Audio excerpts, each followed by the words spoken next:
The morning she walked back into Ashford territory, Mara carried 6 sleeping pups in a converted wagon and a name she had not used in 3 years. Not her own name. That one she had buried quietly, the way you bury things you cannot afford to grieve in front of witnesses. The name she carried now was plain and functional, the kind of name that did not invite questions at border crossings or make sentries straighten their spines with the particular alertness that came from recognizing bloodline. She had chosen it deliberately, the same way she had chosen the wool coat, 2 sizes too large, the mud-colored scarf, the boots that had belonged to someone else. Camouflage was not vanity. Camouflage was survival. And Mara had become very good at survival in the 3 years since the alpha king of the Ashford pack had stood in front of his assembled court and announced his intention to take Lady Serphine Voss of the Northern Reaches as his bonded mate. She had been 4 months along with his son when she heard the announcement secondhand, from a trader passing through the mountain village where she had already begun the quiet work of disappearing. The pups shifted in their nest of blankets as the wagon wheels found a rut in the frozen road. Mara steadied the reins with one hand and pressed the other flat against the wagon's bench beside her, grounding herself in the cold grain of the wood. 6 pups, none of them hers by blood. All of them hers in every way that mattered, which was the kind of distinction that would have meant nothing to a border sentry and everything to a mother. She had found the first one in a drainage ditch outside a collapsed settlement 3 winters ago, a female, barely weaned, with a bite mark on her left flank that was too deliberate to be an animal wound. The second and third had come from a refugee camp at the edge of the Meridian Waste, handed to her by a woman who was dying and who had looked at Mara with the steady, appraising eyes of someone who could recognize a person operating without a safety net. "You will take them," the woman had said. It was not a question. Mara had taken them. The other 3 had come to her in pieces over the following 2 years, the way lost things always found their way to other lost things. She had not planned to become the person who collected orphaned pups in a converted grain wagon and drove them across frozen mountain passes toward packs that might or might not accept them. She had planned to be invisible. But her son Callum, 18 months old and already heavy with the unmistakable gravity of alpha blood, currently asleep in the covered section of the wagon with his small fist pressed against his cheek, her son had a way of making her less careful about being seen.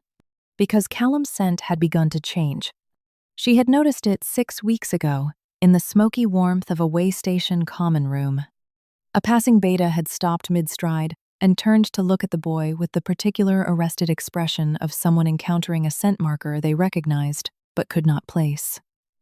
The beta had said nothing, had moved on, but Mara had bundled Callum into her coat and been back on the road within the hour, her pulse loud in her ears.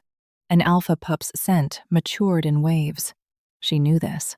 She had grown up knowing this, in the house of a woman who had cataloged every detail of werewolf biology, with the precise obsessiveness of someone building a manual for situations no one wanted to be in. Her mother had been thorough. Her mother had been, above all things, practical. The practicality was what had driven Mara to this road now. She could run for another 3 years, probably, maybe 5, if she was disciplined. But Callum would not stay unrecognizable.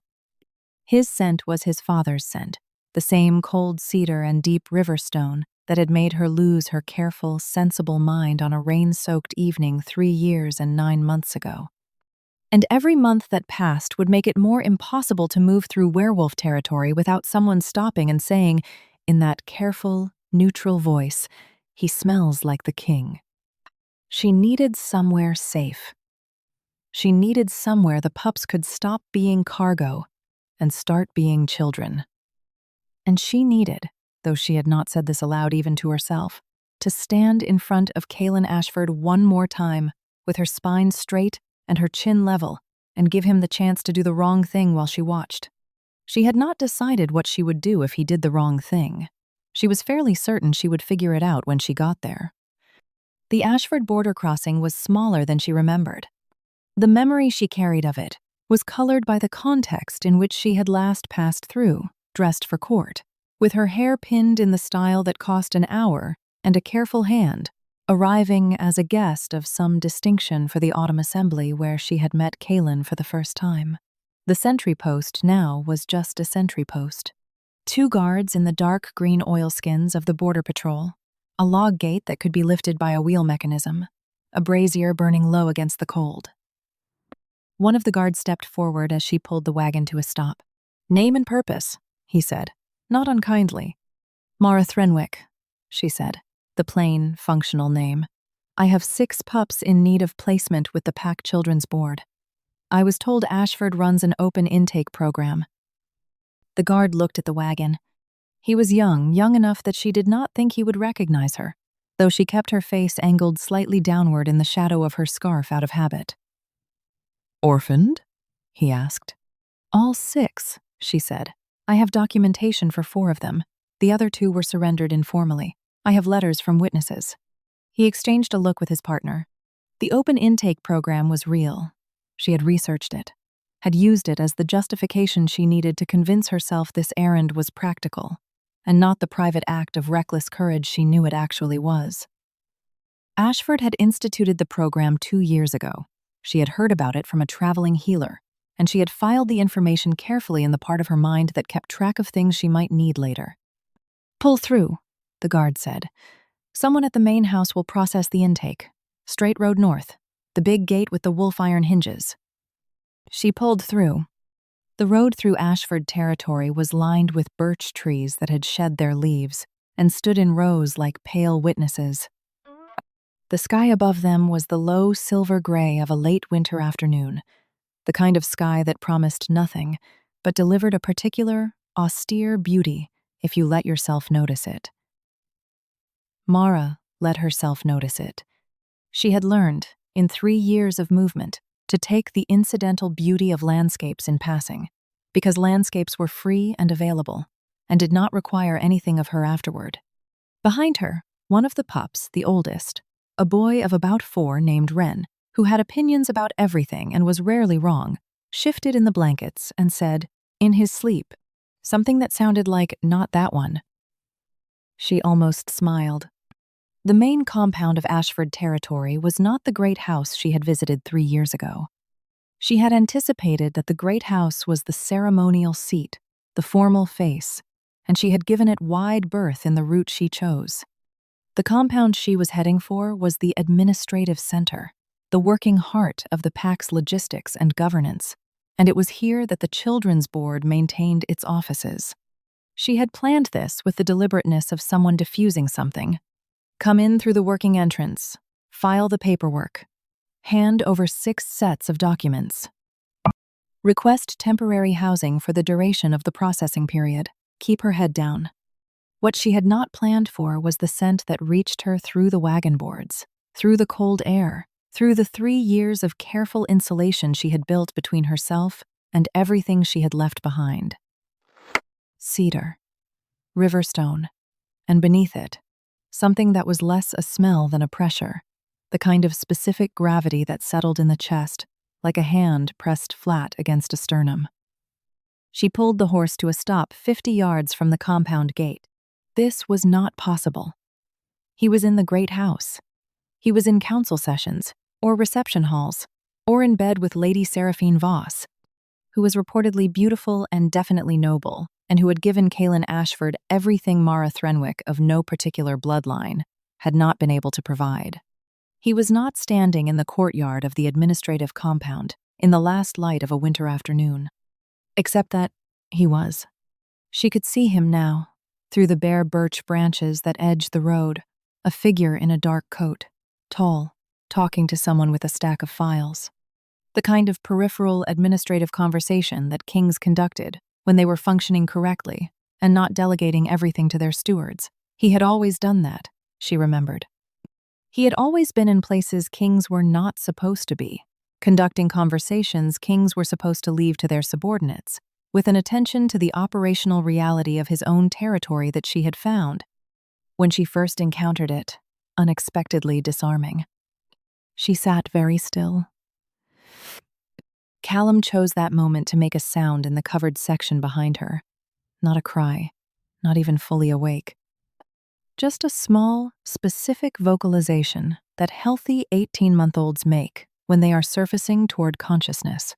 A sound that carried the particular tonal quality of alpha blood even at this age, even at this small scale. Kaelen stopped talking.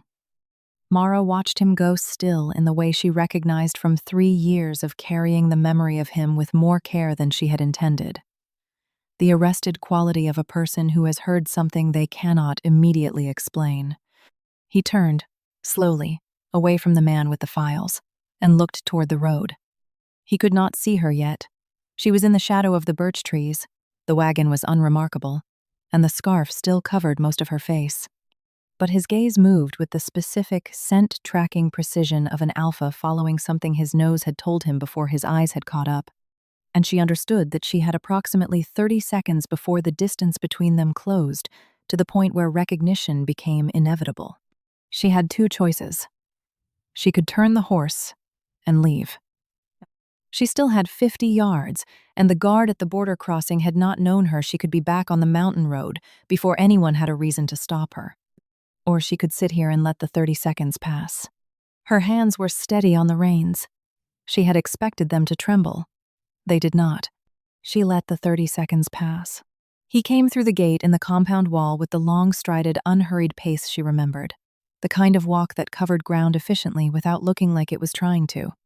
The man with the files called something after him. He did not acknowledge it. His eyes had found the wagon, and he was following them. And when he got close enough for his face to be clear in the failing light, she made herself look at him directly for the first time in 3 years and 3 months, and approximately 17 days, though she had not been counting. He looked older. Not badly older. The kind of older that comes from carrying weight with competence, the lines that settle around a person's eyes and mouth when they have spent years making decisions that cost them something. He looked like himself. She had been afraid, somewhere in the unreasonable back of her mind, that 3 years would have made him into someone she did not recognize, and therefore could not feel this precise, infuriating gravity toward. He had not had the courtesy to become unrecognizable. He stopped at the side of the wagon. The silence between them had weight and texture, the way silence does when it is holding the shape of too many unsaid things. "Mara," he said. "Not a question. Not a greeting, exactly. The way you say a word that you have been not saying for a long time." "I have 6 pups for intake processing," she said. Her voice was level. She had practiced level, through 3 years of situations that demanded it. "I was told the board office is in the compound." He looked at her for a moment longer. Then he looked at the wagon, at the blanket-bundled shapes, just visible through the open back, the small inventory of her mobile life. And then his nostrils moved, very slightly, with the involuntary precision of a scent reader, encountering something that was overwriting everything else. "Come inside," he said. She should have said no. She had several reasonable objections prepared. Instead, she picked up the reins and guided the horse through the compound gate that he held open. Because apparently 3 years of careful self-construction could be completely undone by a man saying 2 words in a particular tone of voice. She hated that. She noted that she hated it. She came inside anyway. The compound was warm in the way of working buildings, heated by bodies and industry rather than by the deliberate luxury she associated with great houses. Stable hands materialized to take the horse. A woman in the dark green livery of the administrative staff appeared at Mara's elbow with the efficient manner of someone who was accustomed to managing situations that arrived unannounced and needed to be handled. "The little ones?" the woman said, and Mara recognized the practiced gentleness of someone with experience in children's intake. "6, Mara said. "The 2 oldest are awake. I think Wren and Sable. Be slow with Sable," she startles. She handed over the document folder. "The youngest is mine." She said it with a flatness that defied interpretation, which was deliberate. "He stays with me." The woman looked at the folder, then at Mara, then at the tall figure standing 2 feet behind Mara, with the contained quality of someone exercising significant restraint. "Of course," she said. She moved toward the wagon with calm efficiency. Kaelen did not touch Mara. He did not crowd her. He stood slightly to her left and slightly behind, close enough to establish presence and far enough to make it clear that presence was all he was asserting. She was aware of him the way she was aware of a fire in a cold room peripherally, unavoidably, with a warmth she resented because she had not asked for it. "Walk with me," he said. She turned to look at him. "I need to ensure the pups are settled before." "Greta will settle them," he said, nodding toward the woman in green, who was already extracting Wren from the blankets with practiced ease. "And she will watch over your son." The last two words landed with very particular weight. He said it without inflection, which was worse than any inflection he could have chosen, because it meant he already knew, and had known for at least as long as it had taken him to stand beside the wagon and breathe, which was perhaps 12 seconds. She walked with him.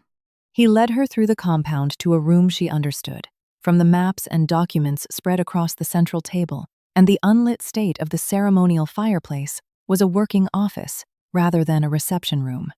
He closed the door. He did not sit, and neither did she, and the room held the particular tension of two people who have not decided yet whether they are in a conversation or a confrontation.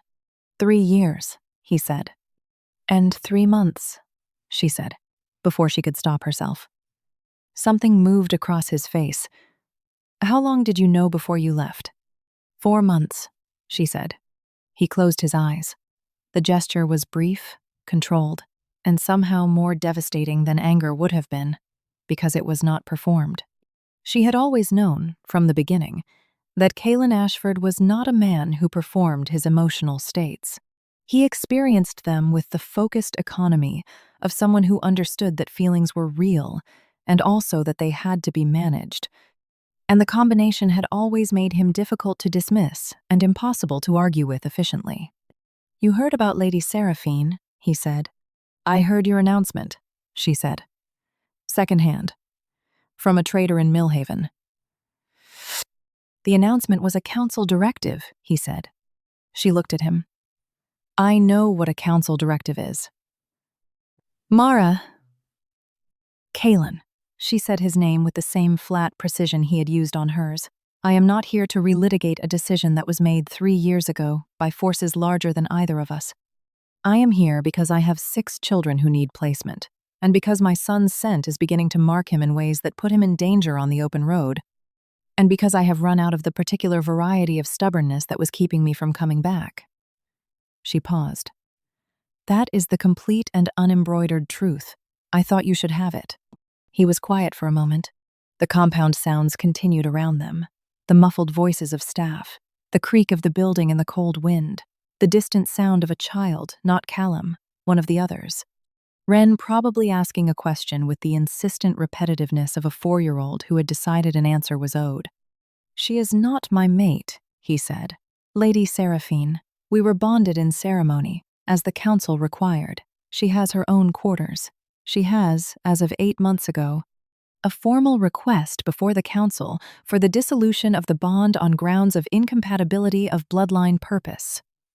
He said this the way he said everything, with the flat precision of someone conveying information and leaving interpretation to the listener. She found her true mate 6 months into the arrangement. A cartographer from the southern provinces. She is, by all accounts, very happy. Mara looked at him for a long time. The winter light through the narrow office windows was gray and clear and did not flatter or obscure anything. She looked at the lines beside his eyes. She looked at his hands, which were still, which was a thing she had always noticed about his hands. Their default was stillness, and when they moved, it meant something. "Why are you telling me this now?" she said. "Because you came back," he said, "and you said you would give me the complete and unembroidered truth, and I thought it would be only fair to give you the same." She had not cried in front of anyone in 3 years. She had cried a great deal, but always alone, always with the pragmatic brevity of someone who understood that grief was a process and not a performance, and needed to be completed efficiently so that the next task could be managed. She felt the pressure of it now at the back of her throat and behind her eyes, and she breathed through it with the discipline that 3 years had built into the architecture of her body. "I named him Callum," she said. Kaelen made a sound that was very quiet and not quite a word. She watched his hands move just slightly, the small involuntary gesture of someone reaching toward something they had decided not to reach toward yet. "I know," she said, which was not what she had meant to say and was also absolutely true. She could see him making the decision. She had always been able to see him making decisions. He was unusually transparent in this, for an alpha king, unusually willing to let the process be visible instead of presenting only the finished conclusion. "I would like to see him," he said. "I know that too," she said. The silence shifted. It became something different, not the weighted silence of unsaid accusation or unasked questions, but the different kind. The kind that exists between two people who have stopped performing and have not yet figured out what comes next. "The pups," Mara said, because she needed to say something functional. "All 6 of them. I would like to petition the board formally for their permanent placement within Ashford territory, with consideration given to keeping the sibling units together.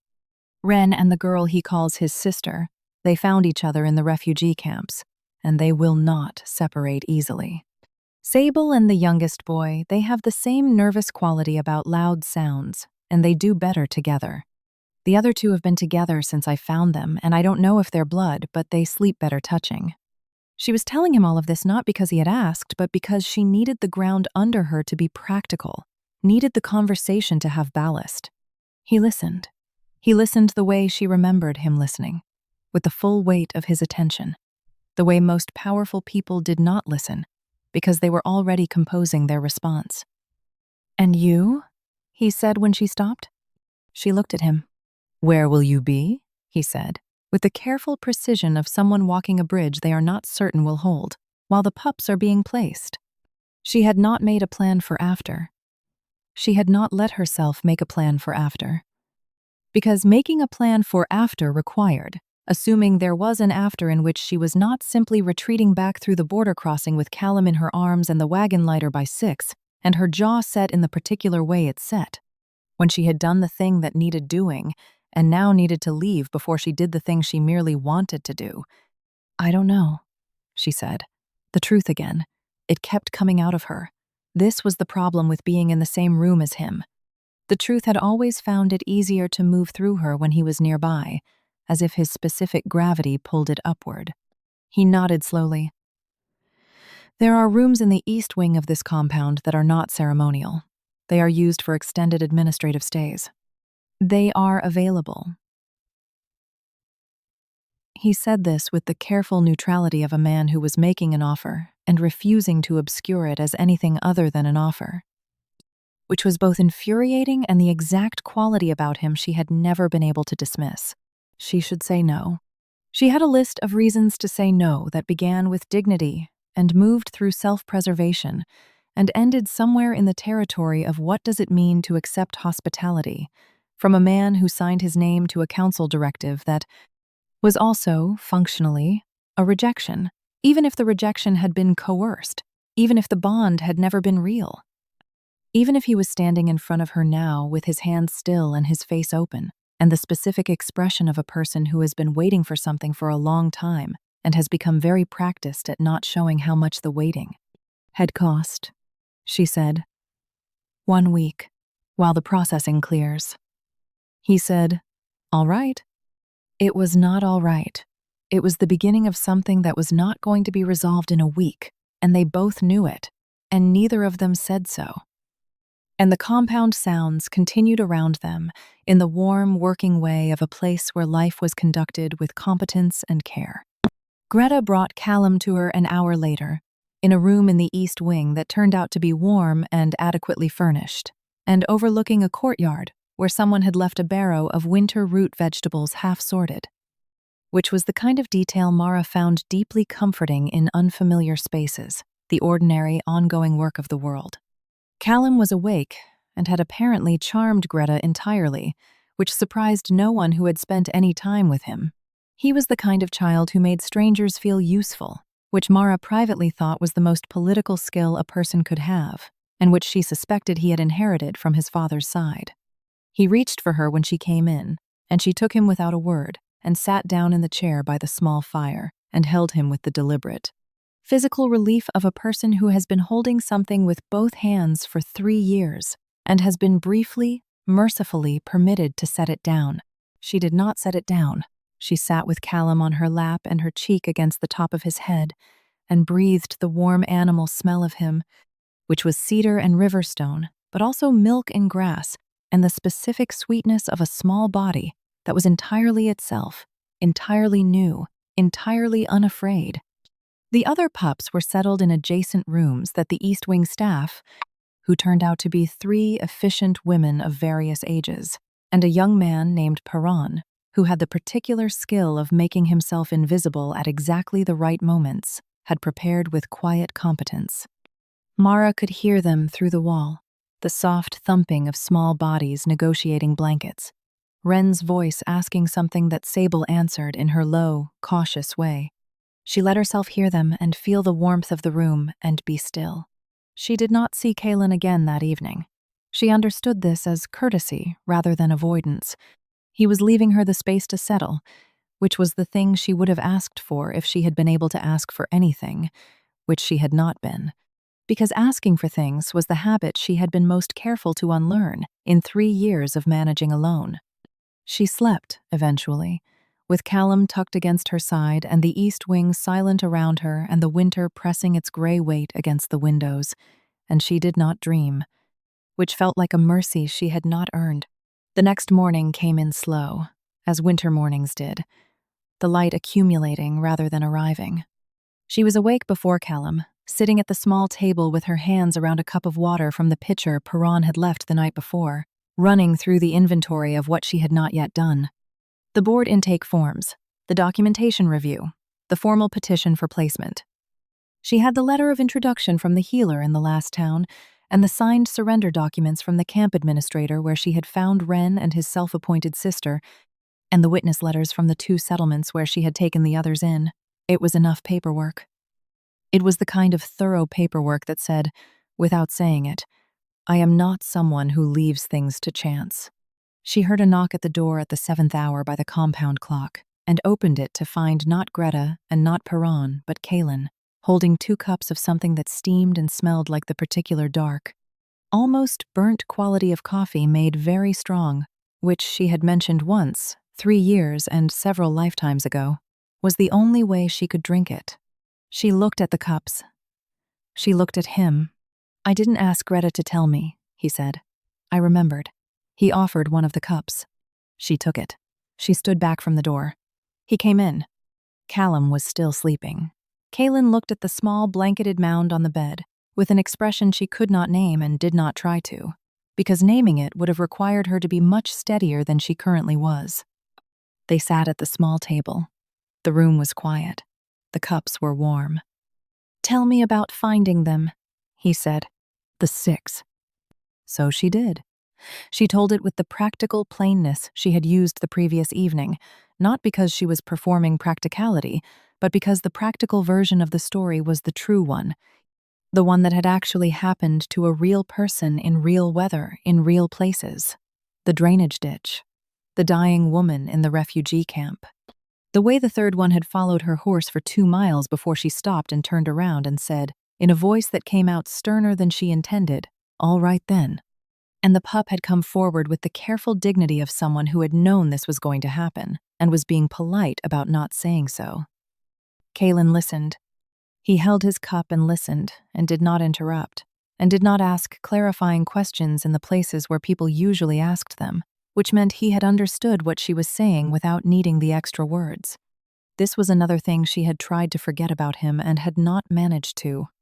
The petition, she said, when she reached the end of the practical version. I want it on record that I am requesting that the 6 be kept in proximate placement.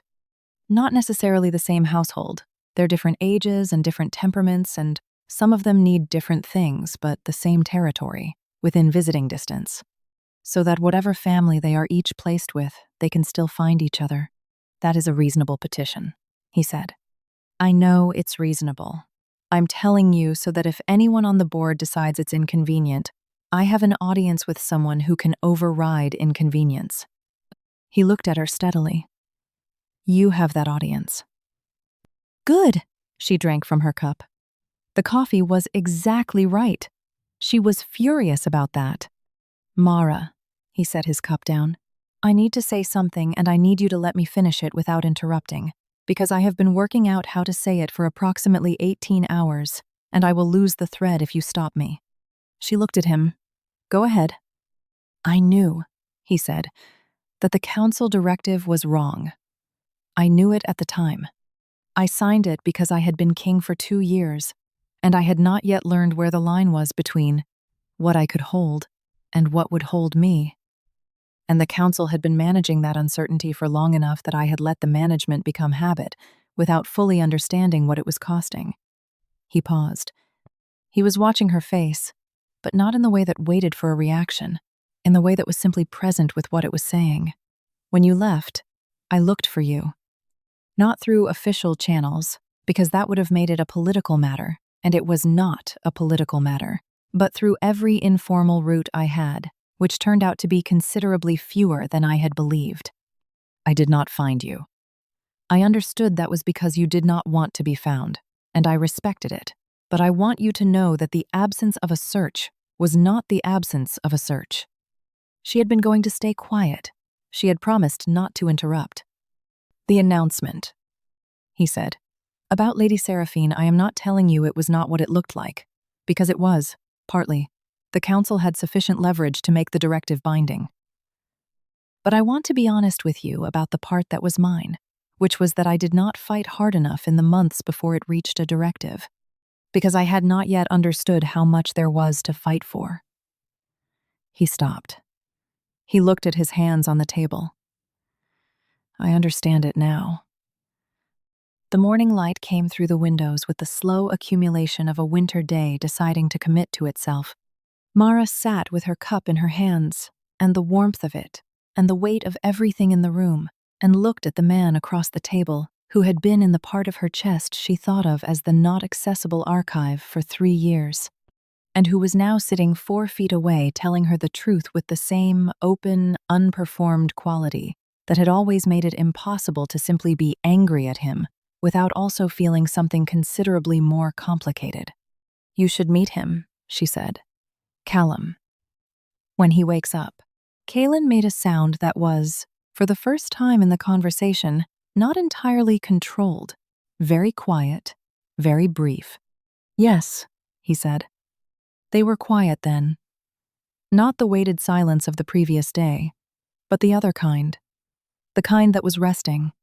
Mara looked at the half-sorted root vegetables in the courtyard below and thought about the 6 pups in the adjacent rooms, and her son, asleep behind her, and the 3 years she had carried from one place to another in a converted grain wagon, and she felt the weight of all of it differently from how she had felt it before, which was not lighter exactly but more distributed, like a load adjusted on a pack frame that had not been properly balanced. Callum woke at the 8th hour, as was his custom, with the forthright announcement of his own consciousness that she had come to find deeply endearing, even on mornings when she would have preferred another hour of sleep. He sat up in the bedding and looked around the room with the calm appraisal of a child accustomed to new spaces, and then he saw the person sitting at the small table and looked at him with the particular attentive stillness he sometimes showed, the quality that was not quite recognition but was something more than mere curiosity. Kaelen went very still. Duh, Callum said. Not because he had been told. She had not told him anything, had not shown him pictures, had not said the word. Children with alpha blood and scent-reading ability sometimes knew things through the oldest routes, older than language and older than explanation. Mara watched Kaelen's face do something she did not have words for. He held out his hand, slow and deliberate, the way you offered yourself to something you did not want to startle. Callum considered it for a moment, his father's hand, broad and still, extended across the morning air, and then climbed off the bed with the focused determination of a determined 18-month-old, and crossed the room, and took 3 of Kaelen's fingers in his own small grip, and held. On. She looked away, not because it was too much, but because it was exactly right, which somehow required looking away. The 6 pups arrived in the common room for breakfast, in a collection of states that told their individual stories accurately. Wren, fully dressed and already in conversation with Perron about the logistics of the root vegetable barrow, which he appeared to have thoughts about. Sable, quiet and watchful near the wall, eating her bread with the focused precision of a child who had been hungry often enough to take food seriously. The two who always stayed close to each other, a boy and a girl who both went by names they had given themselves, Fern and Tuck moving through the room in the coordinated way of children who had learned that two was safer than one. The youngest boy, who had been called various things in various places and had recently begun answering to Pip with the acquiescence of someone who had decided a name was a name, currently examining a wall hanging with the serious attention of a small scholar. And the girl Mara had found last, 3 months ago, outside a closed border crossing in the early cold, who was called Neve, and who had not yet said a word to anyone but who had, in the 3 months since Mara found her, begun to make eye contact with increasing frequency and duration, which Mara considered significant progress. Kaelen sat at the table with Callum in his arms and watched all 6 of them with an expression that Mara had to actively not look at. Wren, who had decided Kaelen was a relevant person approximately 4 minutes after entering the room, positioned himself at the far end of the table and addressed him directly. "Are you the king?" he asked. "Yes," Kaelen said. Wren considered this. "Do you know where all 6 of us will live?" "Not yet," Kaelen said. "That takes some time to work out." "Will we be in the same place?" "Close," Kaelen said. "Within the same territory." "Zera." Wren seemed to run internal calculations. "Can we visit each other?" "Yes," Kaelen said. "How often?" "That," Kaelen said, with the gravity of a man taking the question at its full weight, "will depend on the arrangements. But I can tell you that the person who brought you here has made proximity a formal condition of the placement petition, and that petition will be honored." Wren looked at Mara. Mara met his eyes. He gave a small, satisfied nod, the nod of a 4-year-old who has confirmed something he already suspected, but needed a second source for. Sable had stopped eating to listen. When Wren's nod came, she returned to her bread. Fern and Tuck continued their orbit around the room, but in a slightly wider, more relaxed radius. Pip looked up from the wall hanging. Neve turned from the window. Mara sat with her hands around her coffee cup and felt the compound around her warm, working, full of the ordinary sounds of a place where people did the work they had decided to do and tried to locate the feelings she had been expecting, which was something like exposure, something like the specific vulnerability of a person who has removed their armor in a room where they are not certain of the welcome.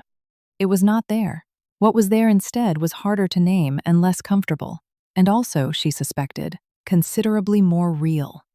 In the days that followed, the work of the placement process had its own rhythm and logic.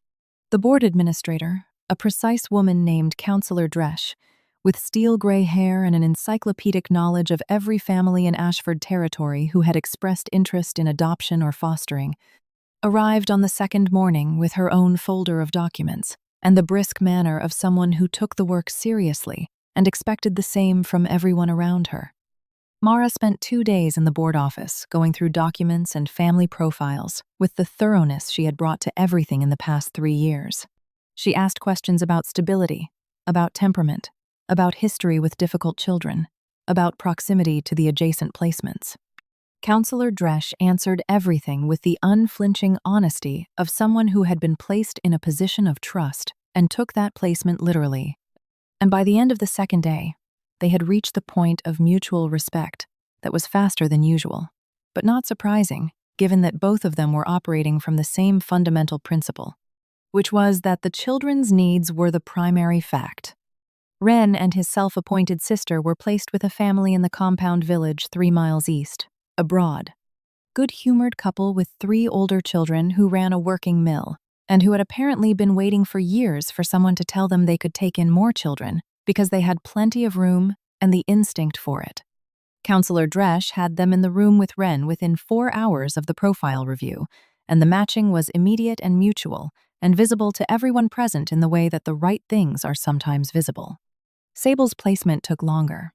There were several families that met the practical criteria, but Mara had learned Sable's particular language, the small withdrawal that preceded a decision, the quality of her attention when she felt safe, the things she ate and did not eat, and what those things indicated about what her body remembered, without her conscious awareness. And she went through 6 profiles before she said, "This one." A family in the village, at the western edge of the territory.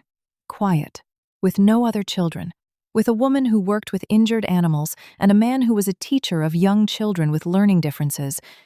People who understood that healing was not a timeline and not a performance.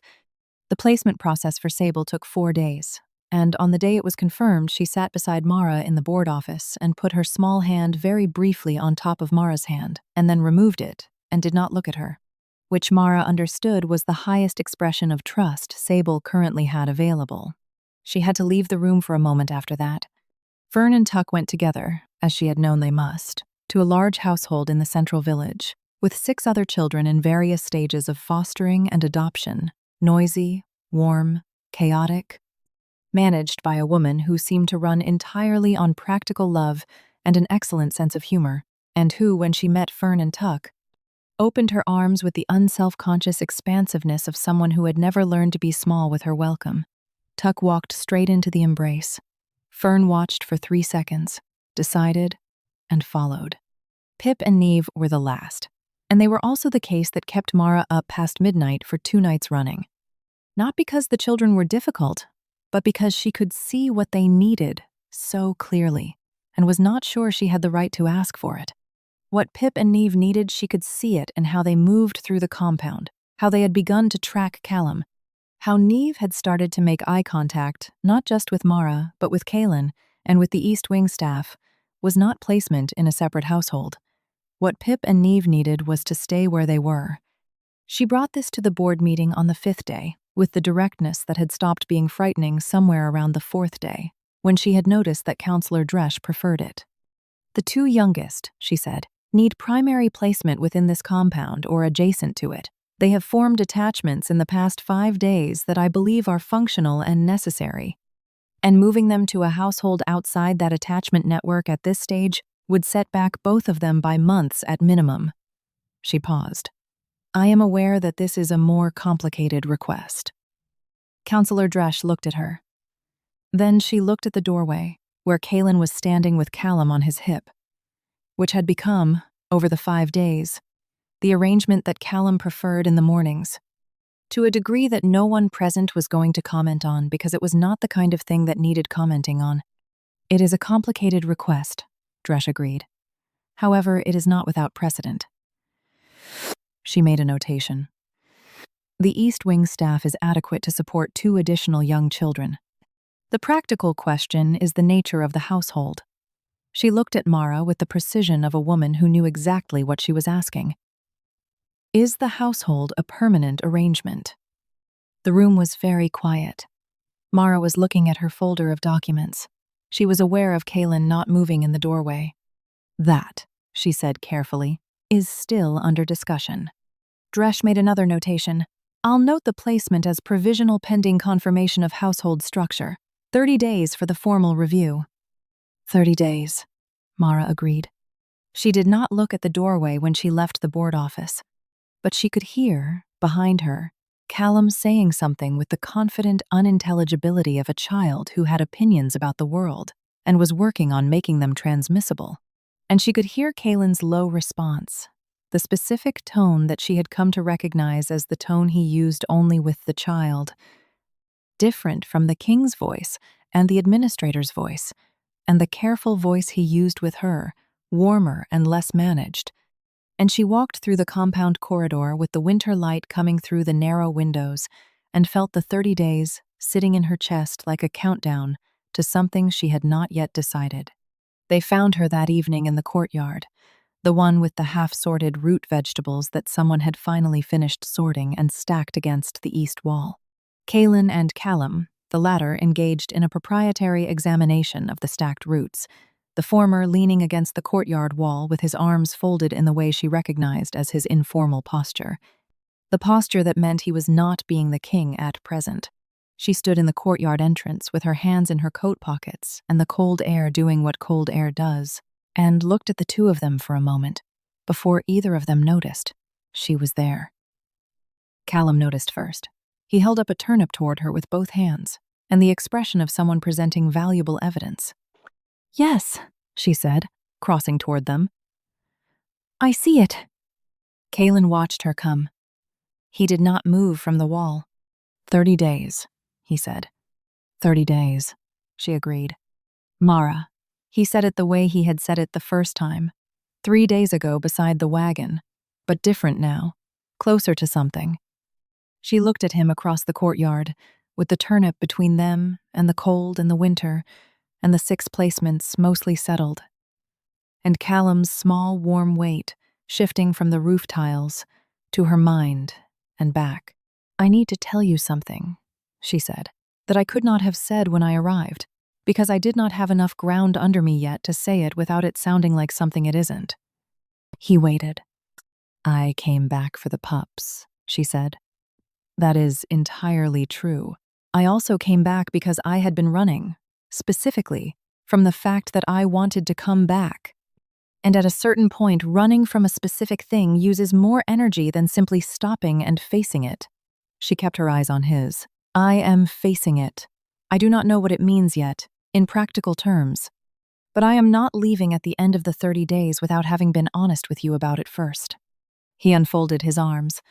He was very still for a moment, and then he moved, not toward her, but downward, crouching to Callum's level, where the boy was still examining his turnip with scientific focus. He said something quiet to the boy, too low for her to catch the words. Callum looked up from the turnip and regarded his father with the attentive calm he seemed to have inherited along with the scent and the bone structure. Then Kaelen rose and looked at her from across the courtyard and said, "I have not been running. I have been waiting. I would like, if you will allow it, to stop waiting."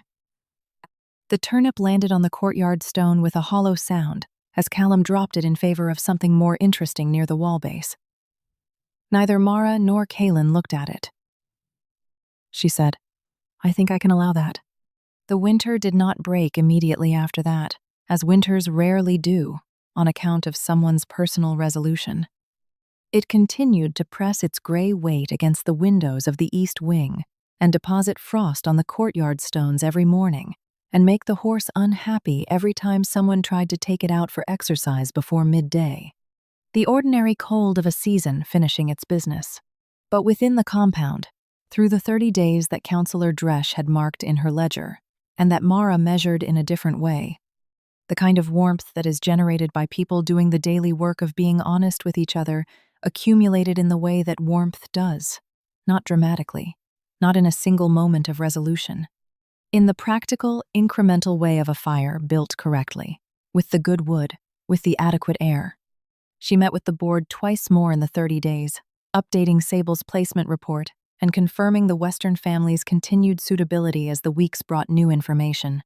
She wrote to Wren's placement family twice and received responses that were voluble and cheerful, and included a drawing Wren had made of the mill that revealed a sophisticated understanding of mechanical systems that the family found, both useful and alarming.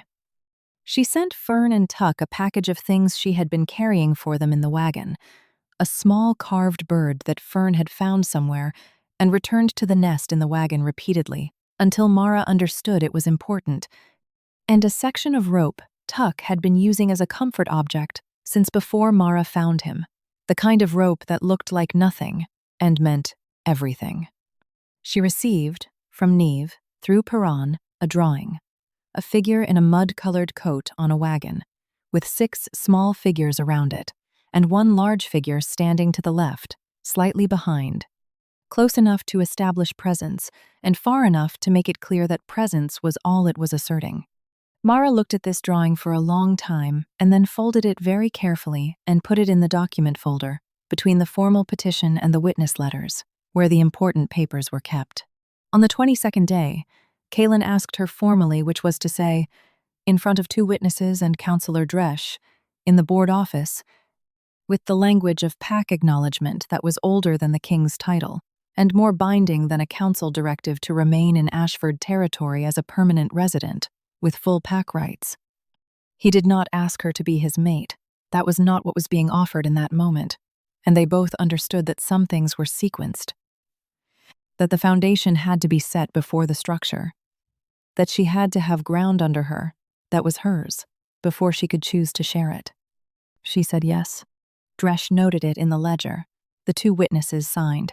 And Mara stood in the board office in the coat that was now the right size, because she had bought it 3 weeks ago from the compound's supply house, and it was a dark green that matched the administrative livery, and nothing like a mud-colored scarf, and she felt the ground under her shift from the temporary to the permanent, in a way that was not dramatic, and was also entirely real.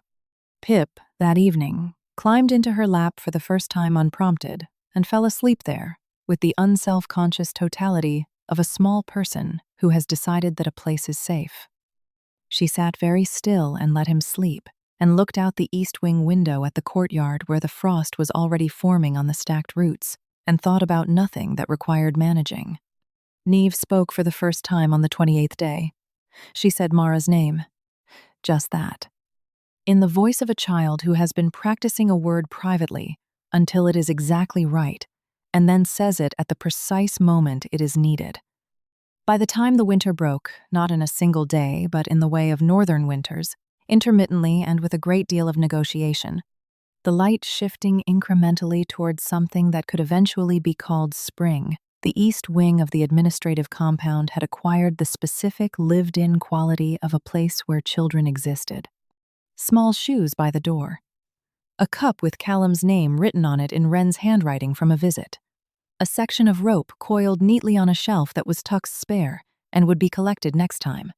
Mara was in the courtyard on the day the first suggestion of warmth came through the cold. Not warmth exactly, but the absence of the worst of the cold, which was its own form of relief. She was doing the inventory of the winter documents, the end-of-season practical work of going through what had been produced and filed over the past 3 months, sorting what needed archiving from what needed active follow-up. Kaelen came out from the main building and stood beside her in the way he had been standing beside her for weeks, close enough to establish presence and with enough personal air between them that she was always aware that the closing of that distance was available and waiting for her choice. She had been thinking about the word the trader had used, secondhand, 3 years ago in Millhaven, announcing. She had built so much of the past 3 years on that word. On the image of him standing in front of his assembled court with his spine straight and his voice clear, and saying the name of Lady Serphine Voss. She had never asked him what his face had looked like in that moment. She found she did not need to know. She had his face now, in this morning, in this courtyard, with the winter's first real suggestion of release coming through the sky, and that was the version of him she intended to carry. She set down the document folder. She turned toward him. He was already looking at her. He had been, she suspected, looking at her for a while, with the patient quality of a man who has decided not to rush what does not need to be rushed. She closed the distance. Not dramatically, because nothing about the true version of this story had been dramatic in the way stories were supposed to be.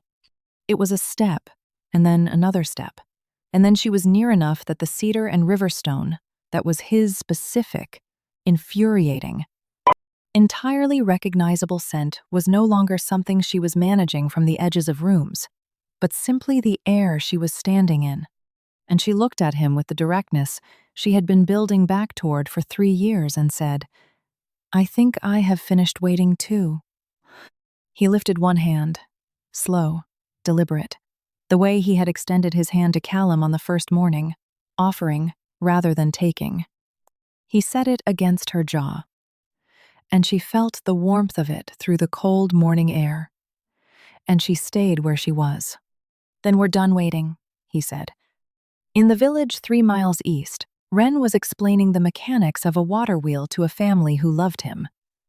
In the western village, Sable was sitting beside a woman who worked with injured animals and learning that patience had a sound. In the central house, Fern and Tuck were running in a yard full of children. And the sound of it was the sound of something that had never been broken. Pip was inside with Piran, examining a wall hanging. Nev was drawing steadily in the notebook that Mara had given her, the pages filling with the careful records of a child learning to make herself visible in the world. Callum was inside, asleep, in the room that was his room now, in the permanent sense. The scent of him, cedar and riverstone and milk and grass, and the specific sweetness of a small body entirely unafraid, moved through the east wing of the Ashford administrative compound, in the way that the sense of pack members moved through pack territory, when the territory was truly home.